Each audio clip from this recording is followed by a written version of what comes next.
Welcome back, Start the Think family. So excited to connect with you again today.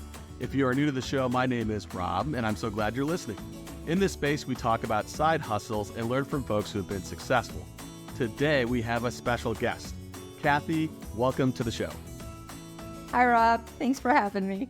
Love it. I'm so excited you're here. And the reason I say special guest, friends, is just a couple episodes ago, we actually had Alexa on talking about her work full-time job in the health and fitness industry. And that is Kathie's daughter. And so Kathie is here to come in and talk a little bit about being what we're labeling a serial side hustler. So let's get started. Kathie, tell us a little bit about yourself and how you got into side hustles. I will. I do want to add, though, that how Alexa, I was very surprised when you interviewed her because I've been able to get her into side hustling. And she was like, I'll leave that for you to talk about, Mom. So here I basically started off, I was in college and I got married quite young, had a baby and didn't really like being a bartender. And so I started working in a modeling agency, and that was back in Erie, Pennsylvania. And it just so happened that this lady had like lots of opportunities for me, lots of jobs. I became a makeup artist and I, did a whole bunch of things. Like, you could be in front of the camera. And I was like, okay, I'll do it. And I think that that's just part of how some of us are built and wired, that you're just like I wouldn't say I'm a risk taker, but I'm just like, I'll try it. I'll see. So I got into modeling and acting, and from there moved to New York City. And once you become an actor, side hustling is just sort of the way you learn. You learn to be. Some people go off and become waiters and waitresses, and I got into something called shoe modeling. I had the right feet. I had the right size, and my feet are nice, and I got into shoe modeling. And so I would say that would be like kind of like the beginning of me recognizing that I could make really good money with a side hustle. Okay. So I'm curious. So that was in early adulthood. I'm curious, just because of talking with people, did you have some of that entrepreneurial spirit as a youngster, or was this something that kind of started happening once those opportunities came about?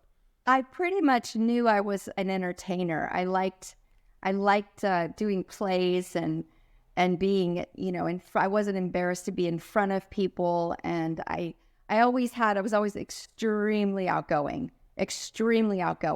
There was not an introvert bone in my body. So I wouldn't say it was entrepreneurship as much as it just was that willingness to put myself out there, and I like to entertain people. Yeah, and then found ways to do that and earn an income alongside of it. So did I hear you did I hear you correctly say that you would attribute your first side hustle as the shoe modeling? Was that the first hustle? Yeah, I think it was, because I was in college full time and graduated from college, moved to New York City to be an actor.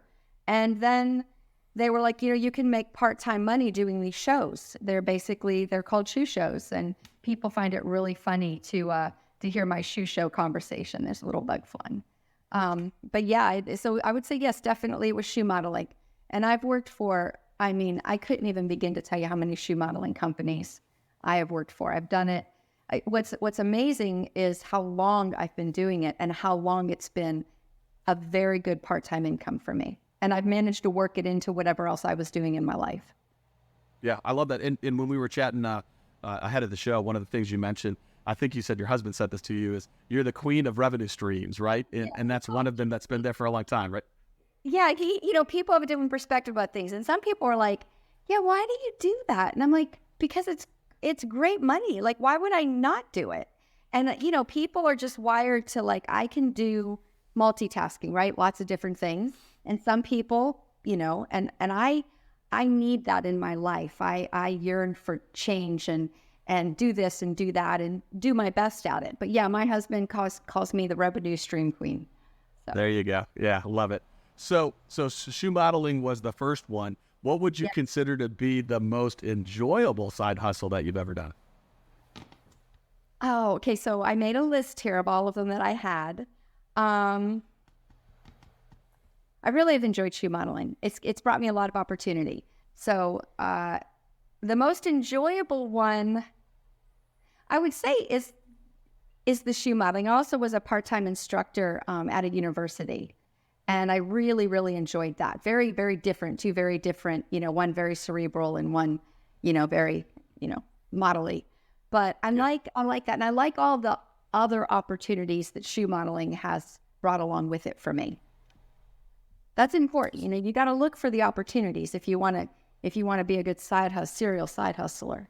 There you go.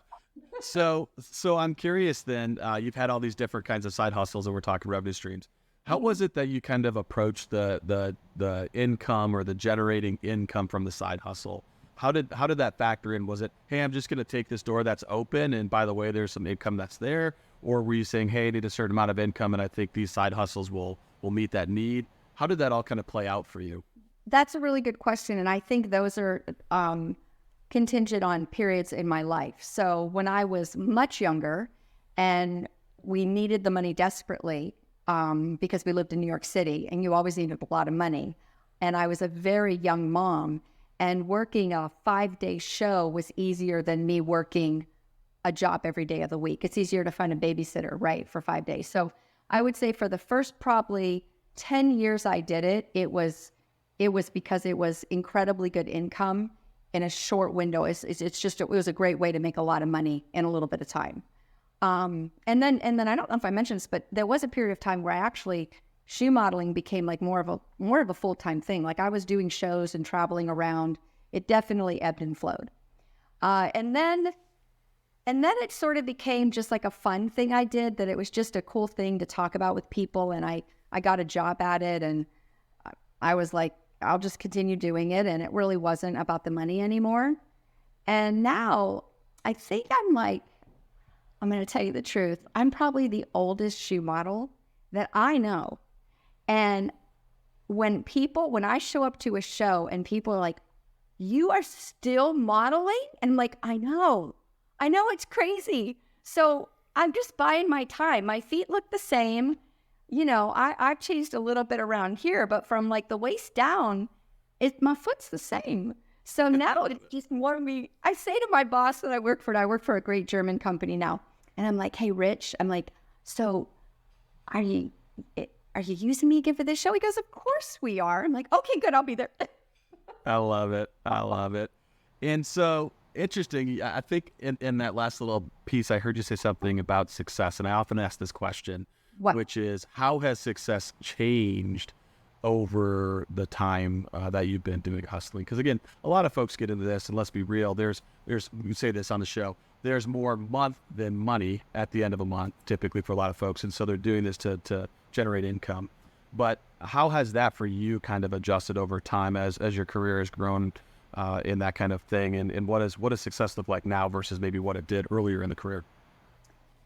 Well, I think that as we grow, right, and we grow through what we go through, right, and I realized that shoe modeling really, it probably wasn't enough that fulfilled me in the sense of that I'd gone to college, and I really wanted to do more in the helping realm of helping people, and what I learned years later was that how much like other things meant a lot to me. So for instance, mission trips. I absolutely love to do mission trips out of the country.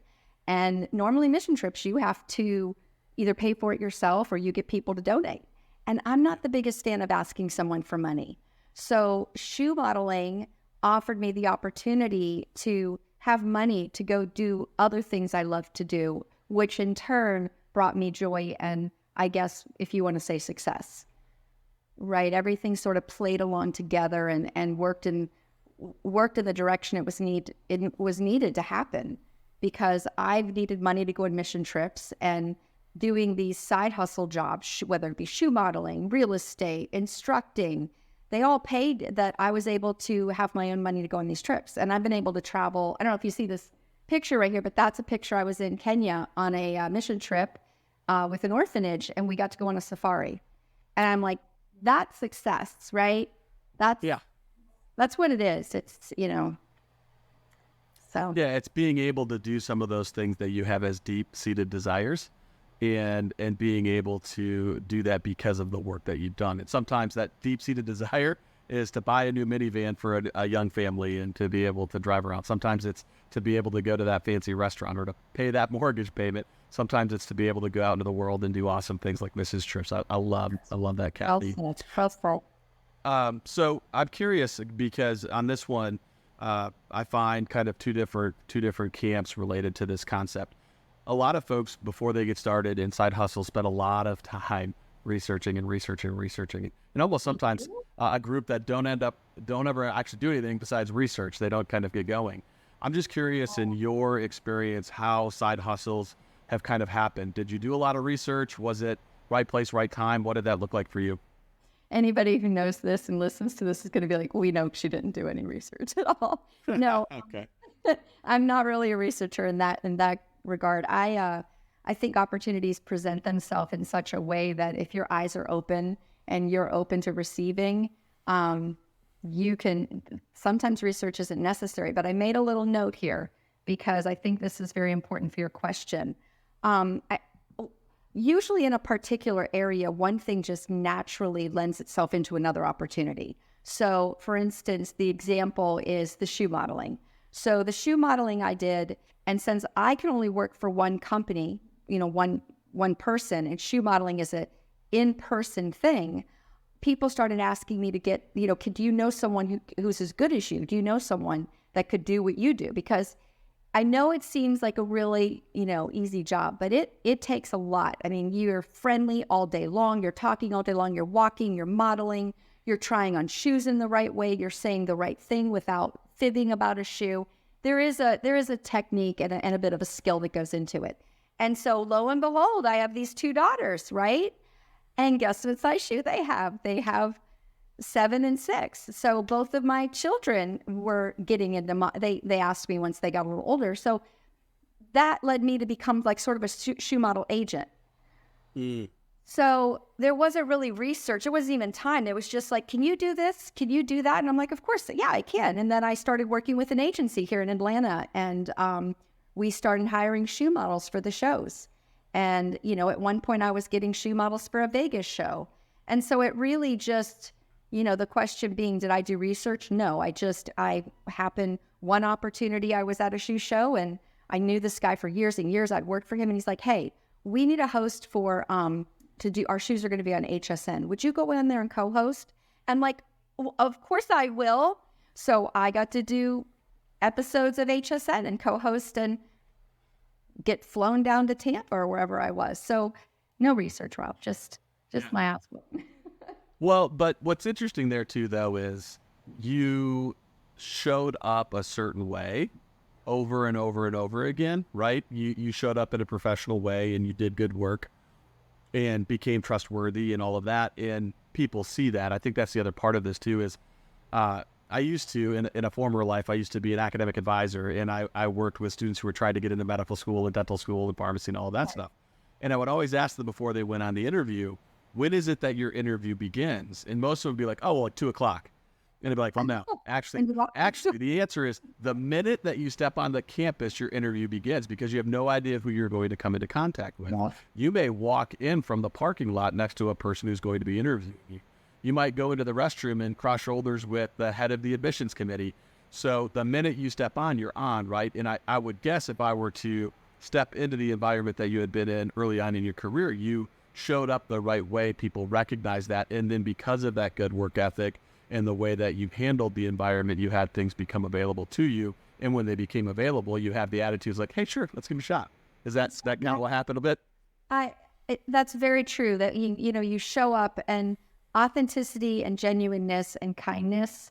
First of all, there's no reason for those things not to be, those things help us through everyday life. But, when I was shoe modeling, I was the best shoe model. And when I have a show coming up actually next week. And I'm there, right? I'm present in that moment with those customers. I mean, I've known some of these customers for 20 plus years. They trust me, they know me, and I show up, and it is who I am.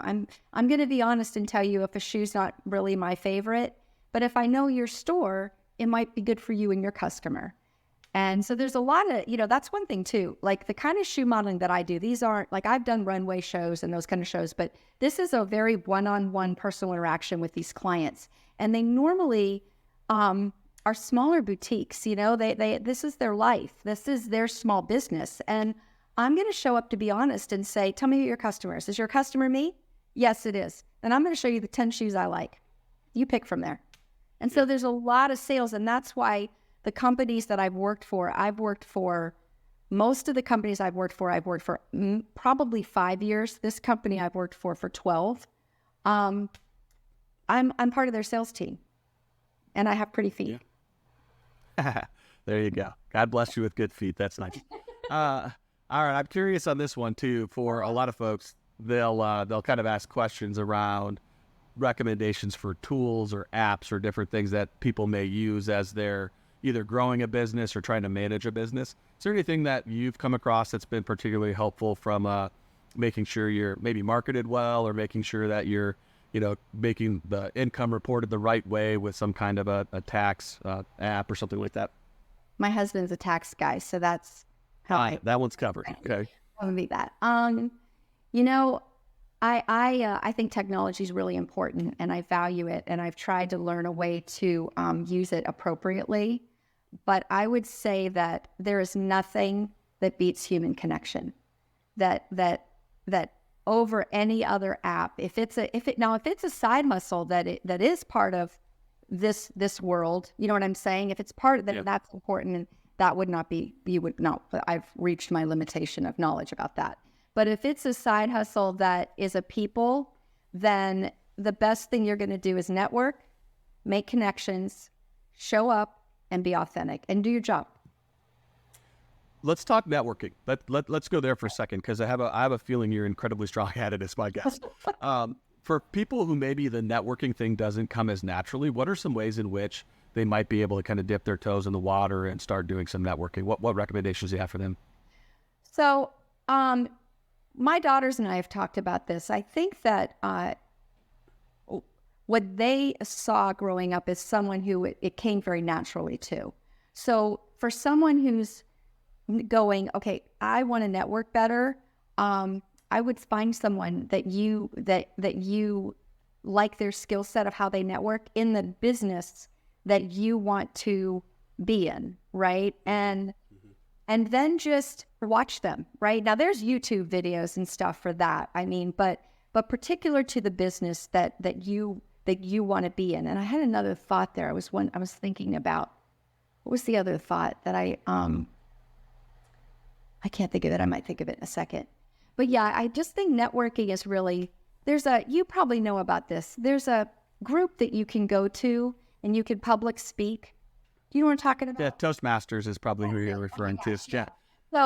So when I felt as though, like, when I started doing one of my side hustles and it actually turned into a job, was that I had a television show for a little while, but I wasn't really, really super good I'm really good at talking, but I wasn't extremely articulate.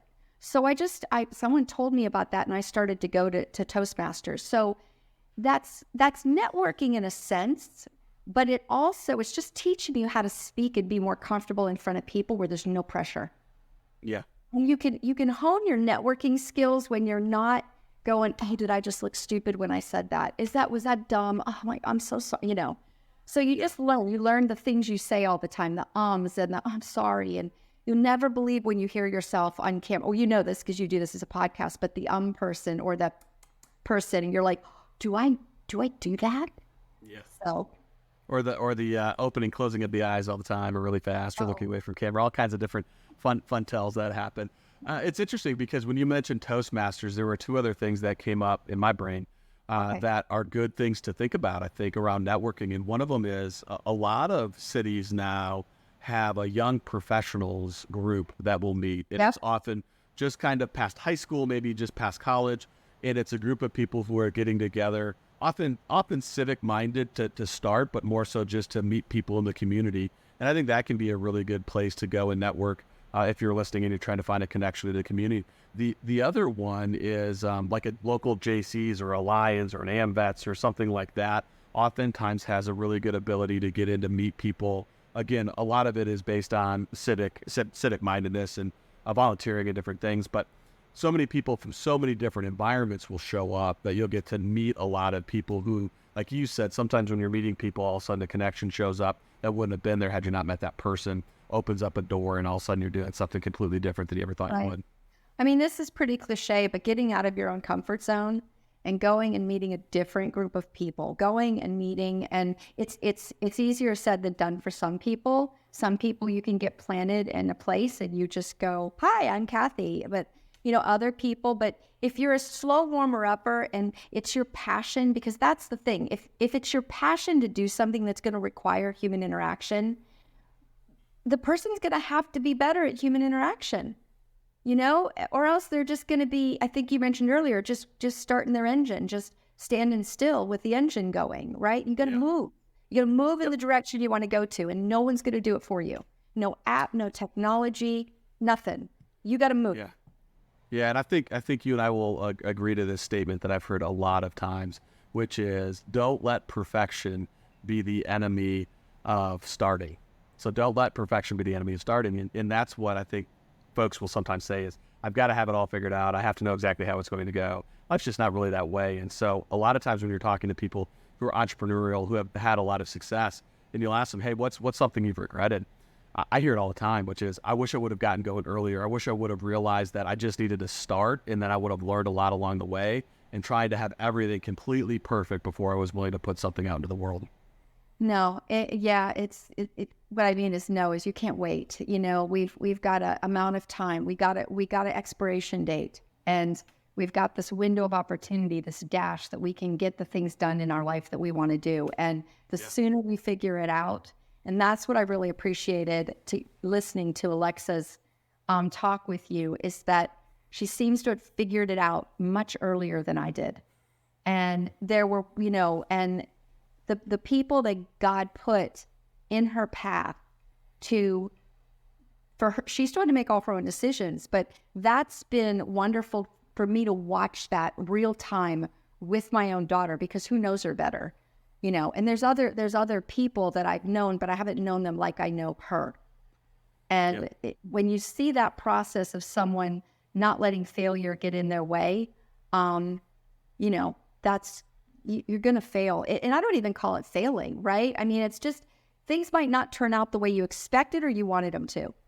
And if you perceive that as failure, well, then, you got to look at something from a different lens.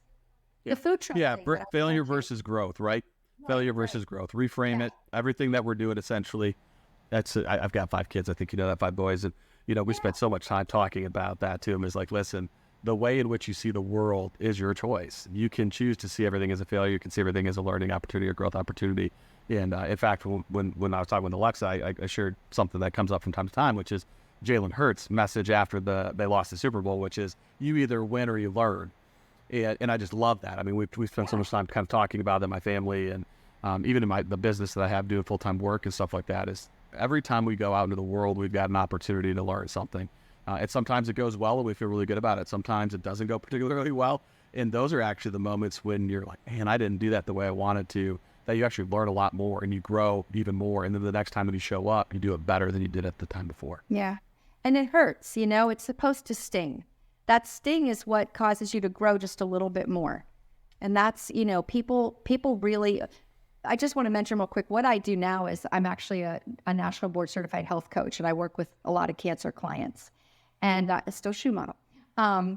But that hermetic stress, right? That uncomfortableness, people can't stand it. They can't stand to be hungry. They can't stand to be uncomfortable. They want food. We all like want it when we want it. That's how we are. And that learning to be uncomfortable is so necessary. It's so necessary. The sting, whatever you want to call it, uncomfortableness, failure, in some way, they all point in the same direction, and you just have to learn that sometimes life's uncomfortable. Yeah, amen. Well, and also sometimes life brings some people to you who help you along the way. And so we're going to transition into a Thank a Mentor segment here, which is an opportunity in our show for our guests. We do this every show to give a shout out to somebody who's helped them along the way. So Kathie, I'm curious, who's the mentor you want to give a shout out to today? Well, I I've had a struggle with the mentor thing because I've always been a little, I think, ahead of the curve with all of my decisions. I realize that now, the older I get, right? Becoming a health coach, it wasn't really easy to get a job as a health coach when I first became one. Shoe modeling, there really wasn't a big thing about shoe modeling. But it's funny the way when you purposely think of something, and I'm really grateful you gave me this question in advance. But the doctor I work for now, I would call him my mentor. That I am so appreciative of the time and willingness he's been to give me, to help me grow in a direction that I had no idea that I would be dealing with cancer clients. Getting a master's degree and be pointed in the direction to get a job offer of what I got today. So yeah, he's a wonderful man.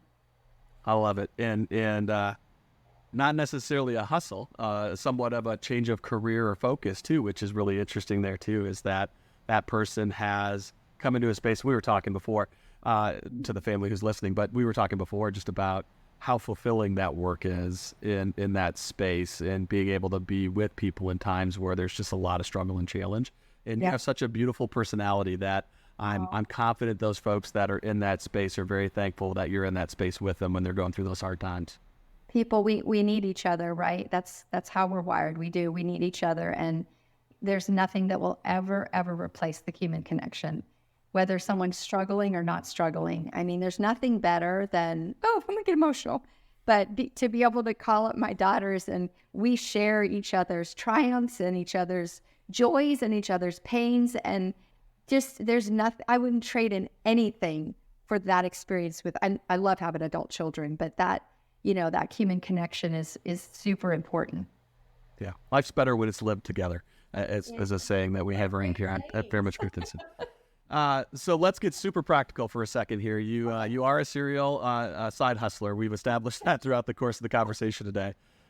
If somebody was thinking about getting started and kind of uncertain what to do first or what to do next, well, no, they don't. I mean, they could be, but let's just say generically a side hustle, and they wanted to get going. What are 2 or 3 steps that you would recommend to them to get started side hustling? So, and you are welcome to use shoe hustling if you'd like. Well, first of all, you have to be a size 6 or 7 to be a shoe model, and pretty much only a female. So, so that's, there are prerequisites involved in that, and have relatively nice feet. But, I think the answer would be for someone to say to find something you love. And I don't, that's not necessarily the answer that I think is the right answer to find your way into if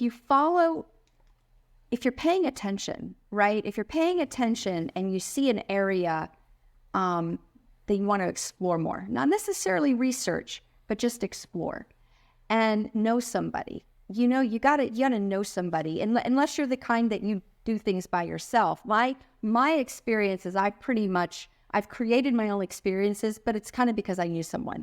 I knew someone that got me into shoe modeling. I knew someone that got me into real estate. I knew someone who got me into being an instructor at KSU.